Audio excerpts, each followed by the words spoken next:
পশ্চিম এশিয়ার রাজনীতিতে গুরুত্বপূর্ণ দুই প্লেয়ার ইরান ও ইসরায়েল। গত কয়েক দশক ধরে তীব্র সংঘাতের সম্পর্ক দুই দেশের মধ্যে। এই সংঘাতে শুধু রাজনৈতিক নয়, রয়েছে ধর্মীয়, সামরিক ও কূটনৈতিক কারণও। পদক্ষেপ ভুল হোক বা ঠিক, ইসরায়েল সবসময় বন্ধু হিসেবে পাশে পেয়েছে আমেরিকাকে।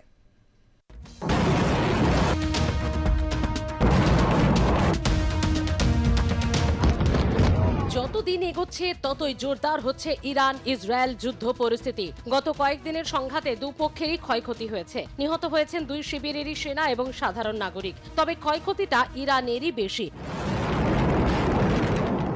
মঙ্গলবার রাত থেকে বুধবার সকাল, অর্থাৎ মাত্র কয়েক ঘন্টায় ইরানের নতুনভাবে হামলা চালিয়েছে ইসরায়েলের 50টিরও বেশি বিমান। তেহরানের এক সেন্ট্রিফিউজ কারখানায় হানা। ইরানের ইউরেনিয়াম সমৃদ্ধকরণের গুরুত্বপূর্ণ কেন্দ্র এটি। বুধবার সকালে সেখানে হামলা চালায় ইসরায়েল। বেশ কয়েকটি অস্ত্র তৈরির কারখানায় চলে হামলা। ক্ষেপণাস্ত্র তৈরির কারখানাগুলিতে আক্রমণ চলে। ইসরায়েলি বিমান হামলায় ক্ষতিগ্রস্ত ইরানের নাতানজ পরমাণু কেন্দ্র। তা থেকেই রয়েছে তেজস্ক্রিয় বিকিরণ ছড়ানোর আশঙ্কা। ইসরায়েলি হামলার জবাব দিতে ইরানের পদক্ষেপ। ইসরায়েলের তেল আভিভে একাধিক বিস্ফোরণ। বুধবার কমপক্ষে 10টি ব্যালিস্টিক মিসাইল ছোড়ে ইরান। সামরিক সংঘাতের প্রথম দিন থেকেই মনে করা হচ্ছিল মধ্যস্থতাকারীর ভূমিকা নিয়ে সংঘর্ষ বিরতির পথ দেখাতে পারে আমেরিকা। তবে দিন যত গড়িয়েছে স্পষ্ট হয়েছে হোয়াইট হাউসের অবস্থান। আর আড়াল থেকে নয়, ইসরায়েলের পক্ষ নিয়ে ইরানকে চূড়ান্ত হুঁশিয়ারি মার্কিন প্রেসিডেন্ট ডোনাল্ড ট্রাম্পের। আনকন্ডিশনাল সারেন্ডার বা নিঃশর্ত আত্মসমর্পণ করতে বলে ইরানকে হুঁশিয়ারি দিয়েছেন ট্রাম্প। যদিও ট্রাম্পের এই বার্তাকে মোটেও ভালোভাবে দেখছেন না ইরানের সর্বোচ্চ ধর্মীয় নেতা আয়াতোল্লাহ আলী খামেনেই। ট্রাম্পের ঘোষণার কয়েক ঘন্টার পরে এক্স হ্যান্ডেলে পোস্ট করেন খামেনেই।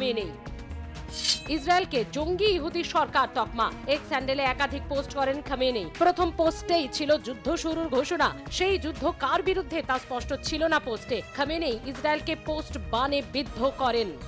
খামেনেই লেখেন, আমাদের অবশ্যই সন্ত্রাসী ইহুদিবাদী শাসন ব্যবস্থার বিরুদ্ধে কঠোর জবাব দিতে হবে। আমরা কোনো ইহুদিবাদীর বিরুদ্ধে দয়া দেখাবো না।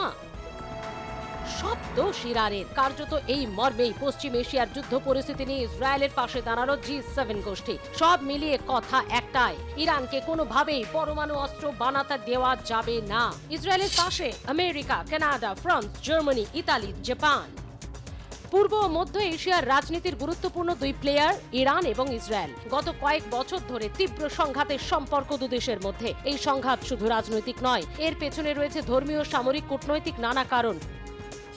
কারণ এক, প্যালেস্তাইন ঘিরে সংঘাত। ইরান নিজেকে প্যালেস্তাইনি পক্ষের শক্তি বলে দাবি করে। ইসরায়েলের অস্তিত্বই অস্বীকার করে ইরান। প্যালেস্তাইনের হিজবুল্লাহ ও হামাসের মতো সংগঠনের পেছনে রয়েছে ইরান, যারা ইসরায়েলের বিরুদ্ধে রকেট হামলা চালায়। তাই ইরানকে তার অস্তিত্বের বিপদ মনে করে ইসরায়েল।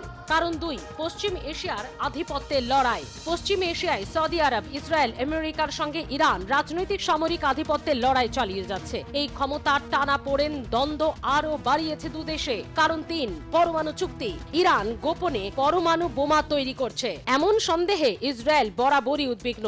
ইসরায়েল মনে করে ইরানের হাতে পরমাণু অস্ত্র গেলে ইসরায়েলের নিরাপত্তা ভয়ঙ্করভাবে বিপন্ন হবে। এরকম নানা কারণে পশ্চিম এশিয়ার একসময়ের দুই মিত্র দেশ এখন শত্রু দেশে পরিণত হয়েছে। যত দিন যাচ্ছে ততই বাড়ছে সংঘাতের তীব্রতা। ফলে পশ্চিম এশিয়ায় যে কালো মেঘ জমছে তা পুরো এশিয়াতেই ছড়িয়ে পড়তে পারে। আর তা যদি হয়, বাদ যাবে না বাকি বিশ্বও।